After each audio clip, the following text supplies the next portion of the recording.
Good morning friends. నా day ఎలా start అయింది అనేది ఉదయాన్నే నిద్రలేసిన తర్వాత ఈ ట్యాబ్లెట్ వేసుకుంటాను, షుగర్ ట్యాబ్లెట్.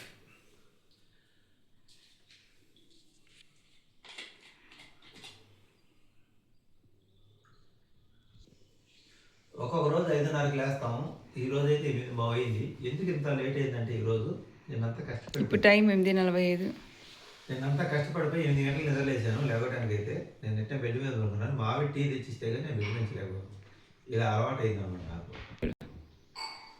ఈరోజు ఉదయం నుంచి సాయంత్రం దాకా నేనేం చేస్తాను అనేది వీడియో పెడతాను, సాయంత్రం చూడండి. ఎందుకంటే గూగుల్ రోజు రొటీన్గా ఏదో వీడియోలు పెట్టడం బోర్ కొట్టింది కదా, కొత్తగా స్టార్ట్ చేద్దామని.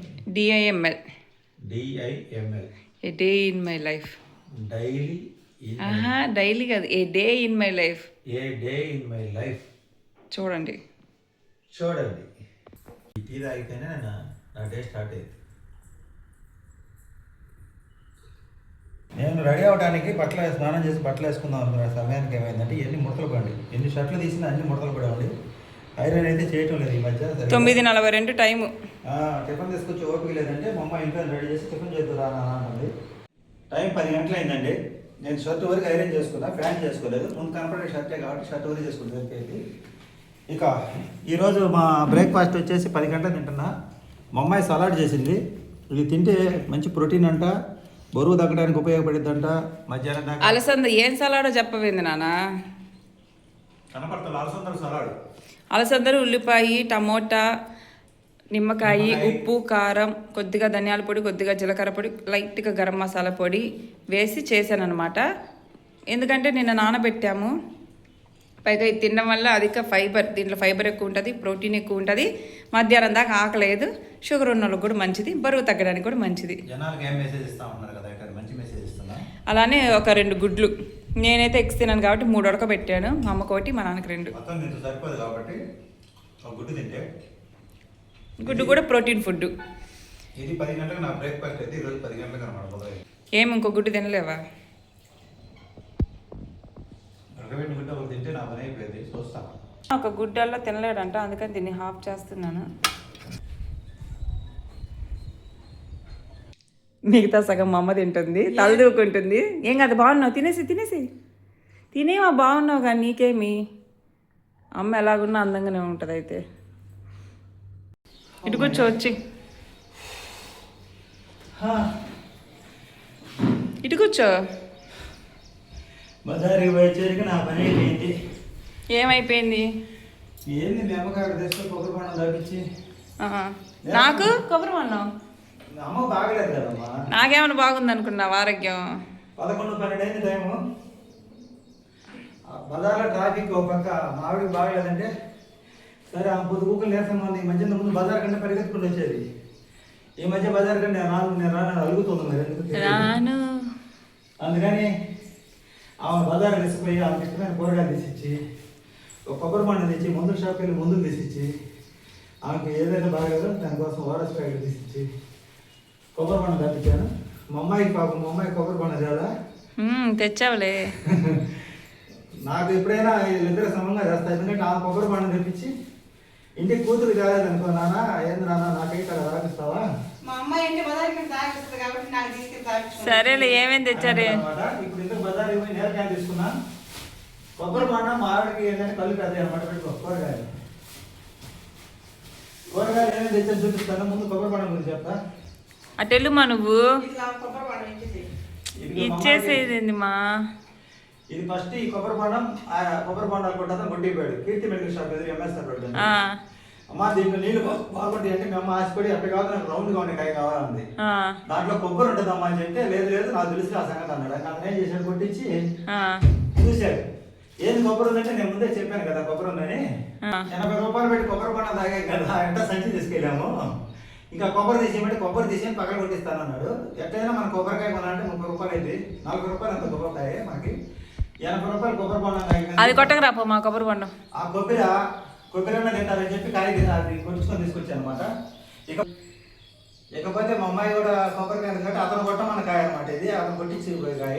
వంటగదిలోకి వెళ్ళి కొట్టారాపో, ఏడొద్దు కానీ. నీళ్ళు ఎలా ఉంటే చూద్దాం. మీరు గాజు గ్లాసులో పోయి మా అమ్మ నాకు నీళ్ళైతే పోస్తుంది, కొబ్బరి నీళ్ళు పోయి జాగ్రత్తగా పోయమ్మా. ఇంకా పెద్ద చెంబు తీసుకోవాల్సింది మా చెంబు అంతకన్నా రావమ్మా, పెద్ద చెంబు అవసరం లేదు. కావాలంటే చూడు ఎన్ని నీళ్ళు వచ్చినాయి చూపిస్తా. ఏంటో పోయి అన్నీ వామ్మో ఇప్పుడు ఈ అన్యాయం. కాయకి ఎన్ని నీళ్ళు వచ్చినాయి, ఆ కాయకి ఎన్ని సర్లే కానీ నీళ్ళు దాంట్లో కొబ్బరి ఉందిరా చూడు. వచ్చినాయి. ఉందిలే. కరెక్ట్ ఈ గ్లాస్ వచ్చినాయి నాన్న. గ్లాస్ కూడా రాలా. చూసారా ఈ 80 రూపాయలు నీళ్ళండి, కొబ్బరి నీళ్ళు. ఆగాగు లేత కొబ్బరి, నేను ఇట్టే తింటా, నేను ఇట్టే తింటా. తీసిస్తా, తీసుకొని ఇందులో ఉండు. తీసిస్తానమ్మా. మీ అమ్మ తెలియకలదు కాబట్టి పెద్ద కాయ కొడుచుకుంది అనమాట. మా ఆవిడ తెలియకలదని ఇప్పుడు రుజువు ఈ అయింది. గ్లాస్ అతను కొట్టుపోయిన కాయ ఇదనమాట. ఆ కాయలో కన్నా ఇదే నీళ్ళు ఎక్కువ వచ్చినాయి తెలుసా. కాకపోతే కొంచెం కొబ్బరి ఎక్కువ ఉందని కొబ్బరి ఉంది, ఆ కాయలో నీళ్లు ఉన్నాయి. ఈ కాయలో లేతకాయ ఒక గ్లాస్ నీళ్ళని, ఆ గ్లాస్ కొబ్బరి నీళ్ళు 80 రూపాయలు అన్నమాట. కాకరకాయ ఎంత కేజీ తెచ్చా? 40, కేజీ 60. 60 రూపాయలు కేజీ కాకరకాయలు. టమాటాలు కేజీ 30. టమాటాలు కేజీ తెచ్చావా? ఉల్లగడ్డ ఉల్లగడ్డలు అర కేజీ 20. దోసకాయ అర కేజీ 20 రూపాయలు. క్యారెట్ అర కేజీ 30. టమాటాలు 210 రూపాయలు. ఇది ఈ పుదీనా, ఈ కొత్తిమీర ఇవే మటుకు ఫ్రీగా పెట్టారండి. ఇది మామూలుగా జనరల్గా అయితే 10 రూపాయలు తీసుకుంటారు వేరే విడిగా. దీంట్లో అయితే లేత కొబ్బరి ఉంది. ఇక మా అమ్మాయికి వస్తా కొబ్బరికాయలు తీసుకొచ్చాను. మా అమ్మాయి కొబ్బరికాయ మా ఆవిడ కాడ దాపించాను. దీంట్లో లేత కొబ్బరి ఉంది, దాంట్లో కొబ్బరి ఉంది. మొత్తం వెరసి ఖర్చు మోతం పోగింది. ఎంత? మెడికల్ బిల్లు 150 రూపాయలు, కొబ్బరి బొండాల కాడ 120 రూపాయలు, కూరగాయల కాడ 210 రూపాయలు, వాటర్ కాడ 10 రూపాయలు. ఇది మా టోటల్ బిల్లు 550 రూపాయలు అయింది బిల్లు వాటర్తో కలిపి. ఏమో రెడీగా ఉంది పాపం కొబ్బరి తినడానికి. తినడానికి కాదమ్మా, ఇది తీసుకున్నా. ఒకటే ఫలితం అనమాట. మేము అది పడేస్తే మాకు ఇది కూడా తక్కువ, రేట్ ఎక్కువ ఉందని తెచ్చుకున్నాను అనమాట. ఇది కొబ్బరి తింటే మంచిది, లేత కొబ్బరి. బజార్ నుంచి వచ్చిన తర్వాత ఒక లైవ్ పెట్టుకొని ఇంకా భోజనానికి రెడీ అయిపోయానండి. చూశారు కదా, ఈరోజు మధ్యాహ్నం లంచ్ వచ్చేసి మసాలా రైస్ అండి. పుదీనా కొత్తిమీర మేము తెచ్చుకోవడం వల్ల కూరగాయలు వెళ్ళినప్పుడు ఈ రైస్ తినాలని కోరిక. ఉండు పొగొచ్చింది. ఈరోజు మధ్యాహ్నం మసాలా రైస్ అండి మా భోజనం. దీంట్లో కూరలు పెద్దగా ఏం లేదు, పెరుగు చట్నీ. మా ఆవిడకి కొంచెం కష్టం తగ్గించాలని. ఇది మొత్తం పూర్తి అయ్యాక గంట టైం పట్టిద్ది, అంతేనా? గంట టైం పట్టిద్ది. కాకపోతే చాలా హెల్తీగా టేస్టీగా ఉండే ఫుడ్ అనమాట. ఇంట్లో చేసుకోవచ్చు. అన్నీ వెజ్ రైస్ లాగానే దీంట్లో మనకి క్యారెట్ ఇవి కూడా వేసుకోవచ్చు. పెరుగు చట్నీ తర్వాత తింటా. ముందు నానబెట్టి చట్నీ చేసుకోవచ్చు. గోంగూర తేవడం మర్చిపోయాము. ఈ పెరుగు చట్నీ చేసింది. పెరుగు చట్నీ కూడా చాలా టేస్టీగా ఉంటుంది. ఆలు కర్రీ అయినా బాగుంటుంది. కాకపోతే నాకు వేడివేడిగా వట్టి తింటే నాకు కొంచెం బాగుంటుంది అనమాట. అందుకని వట్టి తింటున్నా. ఎట్టుందంటే బిర్యానీ కన్నా, కిచడీ కన్నా, కుష్కా కన్నా చాలా టేస్టీగా ఉంది. మంచి ఆరోగ్యకరమైన ఆహారం ఇది. పెరిగేసుకొని తింటున్నావు కదా నాన్న, టేస్ట్ ఎలా ఉంది? చాలా బాగుంది. కొంచెం వేసేదా పెరుగు? గోంగూర కర్రీ ఉంటే ఇంకా బాగుండేది, అయినా బాగానే ఉంది, చాలా బాగుంది. అంటే గోంగూర కర్రీ ఏం లేకపోయినా రైస్ రైతా ఉంటే చాలు. నేను ఇవాళ గోంగూర కట్ట తీసుకురావడం మర్చిపోయాను. పోయేటప్పుడు అనుకున్నా గోంగూర కట్ట తెద్దామని, తీసుకురావడం మర్చిపోయాం. ఏం మర్చిపోయాను అడిగి ఒకటి 10 సార్లు ఏదో ఒకటి మర్చిపోయామని. సరే, ఈరోజు లంచ్ స్పెషల్ అయితే మసాలా రైస్ రైతా అనమాట. భోజనం అయిపోయిన తర్వాత జియో హాట్స్టార్లో మా ఇంటి బంగారు సినిమా అయితే చూశాను. టైం 5:42 అయింది. సినిమా చూసి ఫ్రెష్ అప్ అయ్యి ఇంట్లో చూసే సినిమా. మా ఆవిడ కాఫీ పెట్టిస్తే తాగుతున్నాను అనమాట. ఇంటి దగ్గర టీ తాగి నేనైతే ఇంక రైల్వే స్టేషన్ దగ్గరికి వచ్చాను. ప్రశాంతమైన వాతావరణంలో కాసేపు అలా గాలి పీల్చుకుందామని. మధ్యాహ్నం ఒక్కపోతగా ఉంది. మధ్యాహ్నం సినిమా చూశాను కదా, సినిమా చూసినప్పుడు నేను హాల్లో సినిమా చూడటం వల్ల ఒక్కపోతగా బాగా ఒళ్ళంతా ఒక రకంగా అనిపిస్తుంది అనమాట. ఇట్లా బయటకు వచ్చిన తర్వాత మనసుకు హాయిగా ఆహ్లాదకరంగా ఉంది. మనస్సు ఎంత బాగలేకపోయినా మా ఊరు రైల్వే స్టేషన్ కొత్తగా కట్టిన స్టేషన్ కాబట్టి ఇక్కడికి వస్తే మటుకు చాలా హాయిగా ఆనందంగా ఈ ప్రకృతిలో చాలా ప్రశాంతంగా అనిపిస్తుంది అనమాట. పొలాలన్నీ దున్నిపెట్టారు. వర్షం కోసం రైతులు ఎదురు చూస్తున్నారు. కొంచెం ముగ్గు పట్టింది ఆశగా, వర్షం పడితే కందేయాలని. ఇకపోతే ఇక్కడ నేను ప్లాట్ఫామ్ మీద వాకింగ్ చేసుకొని ఆ ప్రకృతిలో ఇదంతా చూసుకుంటే నాకు మనసుకు చాలా అంతవరకు ఉన్న టెన్షన్లు ఒత్తిళ్ళు మొత్తం తగ్గిపోతాయండి. నేను విశ్వాన్ని ఇక్కడికి వచ్చే ప్రార్థిస్తుంటాను. నేను డబ్బు, సంపద, సమృద్ధి, శ్రేయస్సు, భోగభాగ్యాలతో కూడిన జీవితం, ఆరోగ్యకరమైన జీవితం, ఆనందకరమైన జీవితం నా కుటుంబానికి ప్రసాదించమని నేను చాలా వరకు ఇక్కడికి వచ్చిన ఈ రైల్వే స్టేషన్కి వచ్చిన వీడియో పెడితే ఆ వీడియో సక్సెస్ అయింది. నేను చాలాసార్లు చూశాను అనమాట. నాకు ఎక్కువ వ్యూస్ వచ్చిన వీడియో వృద్ధుల గురించి ఒక వీడియో చెప్పాను. ఈ రైల్వే స్టేషన్ నెంబర్ 1 స్థానంలో ఉందన్నమాట. ఆ వీడియోకి 2,60,000 చిల్లర వ్యూస్ వచ్చినాయి అనమాట. హైయెస్ట్ వీడియో అదే. అందుకని నాకు ఒక సెంటిమెంట్. రైల్వే స్టేషన్ నుంచి నేను తిరిగి వచ్చేటప్పుడు వర్షం పడుతుంది. ఇంకా హడావుడిగా ఆంటీ అంటే కొత్తూరులో మెయిన్ రోడ్డు పక్కనే ఉంటుంది ఆంటీ. ఆ ఆంటీ కాడ జడపడి ఒక టీ అయితే తాగాను, ఊరకు కూర్చోటం ఎందుకు లేని. కాసేపటికి వర్షం తగ్గింది, నేను బయటకు వచ్చాను. బయటకు వచ్చిన సన్న చినుకులు అయితే పడతానండి, అది అలా పడుతుంది అనమాట వర్షం. సరే తడిస్తే ఏమిలే, కొంచెం చల్లగా ఉంటుంది అని చెప్పి నేను గట్నే తడుస్తా. ఏం అర్థం కాక మా ఇంట్లో మధ్యాహ్నం మసాలా అన్నం చేసినా కూడా మర్చిపోయి, ఆ సంగతి మర్చిపోయి సాయంత్రం ఇంటికి వచ్చేటప్పుడు ఏదో ఒక టిఫిన్ తెస్తానని చెప్పాను.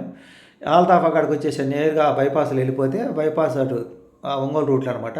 బైపాస్ అట్నే కొత్తూరు కంచి బైపాస్లో వెళ్ళి ఆల్తాఫా కాడికి వచ్చాను అనమాట. ఇది ఒంగోలు రూట్లో ఉంటుంది. ఈ ఆల్తాఫా కాడికి వచ్చి 2 కిచిడి ఆర్డర్ చెప్పాను టమాటా చర్వతో. వీడియో తీస్తున్నాను వర్షానికి, మీకు కూడా చూపిద్దామని. ఇదే ఆల్తాఫా హోటల్. అక్కడ ఆ ఫస్ట్ చేయిపోయిన ఆయన ఓనరు, వీళ్ళిద్దరు వంట మాస్టర్లు, ఇంకా లోపలంతా స్టాఫ్. వాళ్ళు మనకి ఆల్తాఫా వాళ్ళు మొత్తం వీడియో తీసుకోమంటారు. వాళ్ళంతా క్లోజ్ అయిపోయారు అనమాట మాకు. ఎక్కువ నేను ప్రతిరోజు ప్రతినిత్యం వారానికి 3 సార్లు 4 సార్లు కనీసం 3 సార్లు ఇక్కడే టిఫిన్ చేస్తాను. మొన్న చంద్రకిరణ్ కూడా కామెంట్ పెట్టాడు, మస్తాను ఆల్తాఫా మీరు ఈ 2 టిఫిన్ హోటల్ ఫేమస్ చేసేసారని. ఫేమస్ కాదండి, ఇక్కడ ఈ ఆల్తాఫాలో టిఫిన్ బాగుంటుంది. వీళ్ళు ఫస్ట్లో నేను పోయి వీడియో తీసుకుందాం అన్నప్పుడు తీసుకోండి సార్ అని చెప్పి మాకు బాగా రెస్పెక్ట్ ఇచ్చారు. మొత్తం చూపించండి సార్ అన్నారు. నేను పోయేటప్పటికి 8 అయింది టైము. 8 గంటలకి అప్పటికి చాలా వరకు అయిపోతుంది అనమాట. ఇక్కడ కరెక్ట్గా సాయంత్రం 6 గంటల నుంచే 5:30 6 గంటల నుంచి స్టార్ట్ అవుతుంది అనమాట. ఇక్కడ టౌన్లో వాళ్ళు చాలామంది వస్తారు. ఎందుకంటే ఇక్కడ చికెన్ ఫ్రై కానీ, చికెన్ మసాలా కానీ, చార్వా ఇది ఆమ్లెట్ వేస్తారు, దోశ ఉంటుంది, కిచిడి సాయంత్రం పూట బిర్యానీ రైస్ వేస్తారు, పొరాటా బాగుంటుంది, ఇవన్నీ బాగుంటుంది అనమాట. హైవే రోడ్డు పక్కన క్వాలిటీ బాగా ఇస్తారు. అందువల్ల 2-3 రకాల శార్వాలు ఉంటాయి. Tomato shorba, chicken masala, eggs, chicken fry, ఇన్ని రకాలు ఉంటాయి. ఇక్కడ చికెన్ ఫ్రై ఏమైనా బాగానే ఉంటుంది అనమాట. అందుకని ఇక్కడికి అనుకోకుండా నా బండి ఆటోమేటిక్గా నా మనసు అట్లా లాగింది. చూశారు కదా, ఇక్కడ కూర్చొని తింటాను కూడా ఎంత బాగుంటుందో. ఓపెన్ ప్లేసు, వెనకంతా ప్రకృతి అనమాట. అంటే చెరువు అనమాట. ఇది కొంచెం వెనకపోతే అటు పక్క అంతా చెరువు అనమాట. చల్లటి గాలి వస్తే సాయంత్రం పూట. ఇది హైవే రోడ్డు పక్కన, అటు పక్క ఎదురు చూస్తే కొండలు. ఇంకా అక్కడి నుంచి వస్తూ తడిసి పాల ప్యాకెట్, పెరుగు ప్యాకెట్ తీసుకొని ఇంటికి వచ్చానండి. సాయంత్రం పూట మొత్తం బిల్లు ఎంత అయిందంటే, పాల ప్యాకెట్, పెరుగు ప్యాకెట్ 72 రూపాయలు, ఆల్తాఫా దగ్గర 122 రూపాయలు, మొత్తం 182, టీ ఒక 10, 192 రూపాయలు. ఈరోజు మొత్తం మధ్యాహ్నం 550 రూపాయలు. మొత్తం కలిపి ఈరోజు బడ్జెట్ వచ్చేసి 750 రూపాయలు దాకా అయింది ఇంచుమించుగా. ఒక ఈరోజు మొత్తం ఉదయం సాయంత్రం దాకా ఇవన్నీ మీకు చూపించడం జరిగింది. చాలా కష్టం ఇలా చూపించడం. ఇంకా కొన్ని మిస్ అయ్యాను. మధ్యాహ్నం సజ్జ రొట్టెలు తిన్నది, సజ్జపూరులు తిన్నది, ఇవన్నీ మిస్ అయ్యాను అనమాట. చెప్పడం, చూపించటము. ఇక మిడిల్ క్లాస్ వాళ్ళ జీవితాలు ఏ విధంగా ఉంటాయి అనే దానికి మేము ఈ వీడియో తీసి చూపించడం జరిగింది అనమాట. ఉదయం నుంచి సాయంత్రం దాకా ఏం ఖర్చు అయింది ఏంది అనేది ఇలా చూపించామన్నమాట. మనం ఖర్చు పెడతాం, కానీ తక్కువ ఖర్చు, ఎక్కువ మందికి షేర్ అయ్యేటట్టుగా తెచ్చుకుంటాం అనమాట. ఏదైనా బయట నుంచి ఐటమ్స్ తెచ్చుకుంటే ఇలా ఇంకేముంది, టిఫిన్ చేసాము. పొట్ల టిఫిన్ చేసిన తర్వాత షుగర్ ట్యాబ్లెట్ వేసుకుని టిఫిన్ చేసిన తర్వాత బీపీ ట్యాబ్లెట్, కొలెస్ట్రాల్ ట్యాబ్లెట్ వేసుకున్నా. మా ఆవిడైతే టీ తెచ్చి ఇచ్చింది. నాకున్న ఒక వ్యసనం ఏంటంటే నైట్ టైం కూడా టీ తాగుతాం. మా కుటుంబంలో అందరికీ ఇది ఒక వ్యసనము. ఇంకా ఈరోజు ఇదండి ఈ వీడియో మీరు లైక్ చేసి సపోర్ట్ చేసి సబ్స్క్రైబ్ చేస్తే మరిన్ని వీడియోలు మీకోసం అయితే మధ్యతరగతి జీవన విధానం ఎలా చూపించడానికి నేను ప్రయత్నం అయితే చేస్తాను. మా వీడియోలు చూసి మమ్మల్ని అభిమానించి హైప్ చేసిన వాళ్ళందరూ కూడా చాలా చాలా ధన్యవాదాలు. Thank you. మీ సపోర్ట్ ఎప్పుడు ఇలా ఉండాలని కోరుకుంటూ ఇట్లు బిఎస్ ఎంటర్టైన్మెంట్ ఛానల్ తరపు నుంచి మీ అభిమానాన్ని కోరుకుంటా. Good night, sweet dreams. మళ్ళీ రేపు సరికొత్త వీడియోతో మీ ముందుకు వస్తా. Thank you.